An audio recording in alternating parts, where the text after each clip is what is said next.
from Russia. I caught up with Rich McCormick, who is a member of the U.S. House of Representatives, a top Republican leader, and also the co-chair of the U.S.-India caucus. Listen in. Joining us right now is the co-chair of the India caucus in the U.S. Congress, Rich McCormick. Congressman McCormick, thank you very much for joining us here on CNBC-TV18. Let me begin by asking you about the expectations from India as far as the Republican Party is concerned and the Trump administration is concerned. We're negotiating a trade deal, but on a broader strategic level, what is the kind of alignment that the party and the government is seeking? Well, I think if you look at Prime Minister Modi and Trump, they have an age-old reputation for being very friendly. When Prime Minister Modi, I believe, came to Houston, standing room only. Everybody was just packing it in. If you see Prime Minister Modi, his popularity amongst the diaspora here in America, it's through the roof. When we had him come and speak to the House, the stands were just lined. We had tons of people trying to get there that from my district, which has about 14% Indian diaspora, over 100,000 live in my district.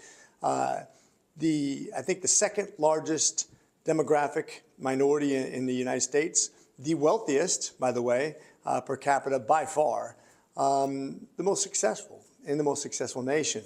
Looking at the future of India and what it brings to the table, an economy that's expanding by about 6 to 8% every year, will be the third largest economy in the world within the next 5 years, which is a huge trading partner with the United States and which should supplant China when it comes to production. We want to make sure that we're working with a country that sees the world similar to us, a country that has a constitution similar to ours, the world's largest democracy and the world's oldest democracy. Watching the synergy between two nations that have common interests in securing a region that's maybe one of the most explosive and important regions in the world, where 70% of the world's trade goes through that corridor, where 70% of the world's population lives, and where a vast amount of people and wealth all originate from, and so many people migrate to the United States.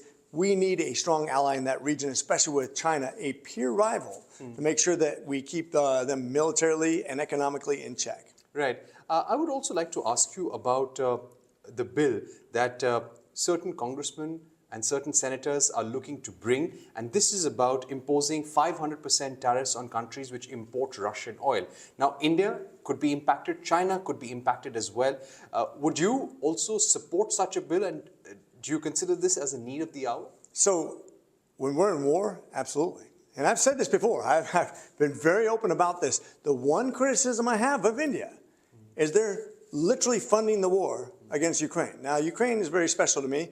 It's a top 5 country in strategic wealth when it comes to titanium, aluminum, steel, grain, uranium, cobalt, you name it. They have a ton of resources. Do you want Russia to really use that and give it to countries that are poor food, exactly like Iran, North Korea, and China?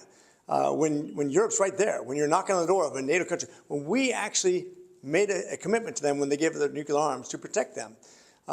This war, which is killing thousands of people, hundreds of thousands of people, probably over 1 million people, is being funded by oil money. Who's buying the propensity oil? India. I love Prime Minister Modi. I love what he's trying to do for his economy. I get it. I know it's a hardship. But this war would be over in less than a year had it not been funded by the oil bought by India, and it's sold back to Europe in large part. So I don't just blame India. It shouldn't be just India punished, by the way. It should be the European countries buying it back from India that didn't produce it at the beginning. European countries are hypocrites when they buy Russian-produced oil. The United States should be opening up its oil industry to make it just as cheap as Russia does. Maybe not just as cheap, but close. That way you take maybe a little bit of a hit, but you're doing the right thing, you end the war, and then eventually Russia can sell their oil again when they stop doing the wrong thing. Right. But this is our leverage. The United States is the biggest consumer in the world. We have the largest economy in the world. Do you feel there's enough consensus to push through such a bill? I hope so, but if not, all I can do is my part and make my case as to why this is. India is a great trade partner. They need our business. We want their business. Collaboratively, we can do great things. But everybody's going to have a vested interest in something other than just themselves. I understand Prime Minister Modi is just as nationalistic as President Trump is, and I get that. But that's why we leverage our friendships. And if you and I are friends and you're doing something I don't like, I'm going to bring it to your case. I'm going to say, look, I'm going to make this a little harder on you unless you do what I want, because we're friends. You understand what my motivation is, and I think that's where we're at right now. Right. Do you feel there is a larger understanding about the fact that India is taking steps to reduce the trade deficit?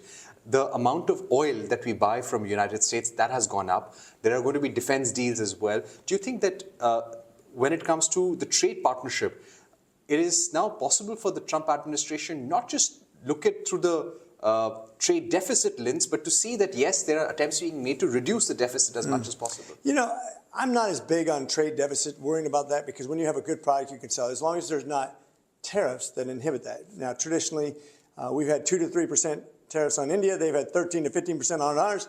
If you reduce the tariffs, then whatever deficit we have is natural. You know, I'm not going to force you to buy something that's too expensive and you don't need. It's up to us to produce a product that you want to consume in India.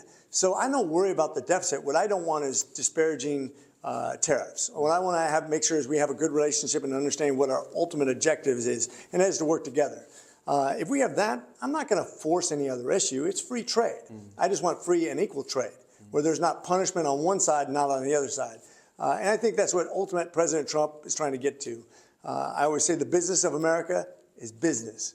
We can do that. Everything else will work it out. You're never going to have equal trade with everybody. It's not possible. India has a cheaper labor market. They have more industrial production in certain products, and we have oil and stuff like that, as you mentioned. I think that can be increased to offset another problem we have. But I think it should be natural, not forced and contrived. Right. I would like to also ask you about the defense partnership, something that you've spoken earlier.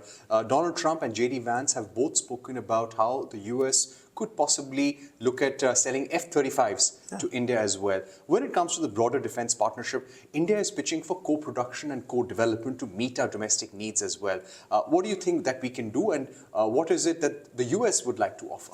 So I think maybe when it comes to F-35, we're not going to probably advance it as much as India wants to. Collaboratively, if you want to come up with something we can incorporate in the F-35, go for it. But it's not like India is going to bring anything to the table for what we already have. If you want to improve it, that's great. If you want to share that, that's great. When it comes to production, that's also fine. But one of the laws that India has, as far as I understand, is they have to have 51% ownership of anything that they produce in the military, and I think that's going to inhibit them from owning F-35s or any other advanced technologies. If you want to have AUKUS-like equality, just like we do with Australia and Great Britain and a few other countries, if you want to share our secrets, you have to understand we're going to take the lead on those things. Now, if you want to collaborate, just like Israel, Israel doesn't demand that, and they've developed a lot of their own products, and we've interchanged with their technologies. But to demand that you own 51% of anything that's going to be produced there, I just don't think that's a fair thing. So, like I said, maybe I'm misunderstanding how the demands are or what the realities are, but I think sometimes we're going to own it, sometimes you're going to own it. We can collaborate together. We can negotiate each individual deal, but I don't think we should have a collective bargaining agreement that's going to inhibit one nation over another, because India's on the uprise. But I don't think it's fair to demand anything just for access to your market. That's what China did, and that's what got China in hot water with a lot of the countries around the world. My final question on the trade deal. How bullish are you about having an early trade deal, and what would be the expectation as to the tariff levels? So, expectation versus reality. I think President Trump has stated he wants a 10% tariff across the boards. I'm a 0-0 guy. I want to see no tariffs. I want to see fair trade. That means you don't inhibit me from selling products in your country. I don't inhibit you from selling it in my country. That's ideal to me. Now, to President Trump, I think 10% is what he wants to have. And if Prime Minister Modi has a 10% reciprocal, that's fair, as long as everybody has to say. Both governments wet their beak, if you will. I'm not a big government guy. I'd rather see no taxes and free trade. But as long as it's equitable, I think we can expect that. I think India has already shown they want to work well with us, that they're friendly with us. They see a huge market in us. And I think we see a huge market in India, as well as the biggest expanding market in the world, especially on digital economy. It's important to include India, and I think the less regulation and taxation we have on that, to include tariffs, the better off both countries are going to be for each other. All right, Congressman McCormick, thank you so much for joining us. Thank you. Great talking to you.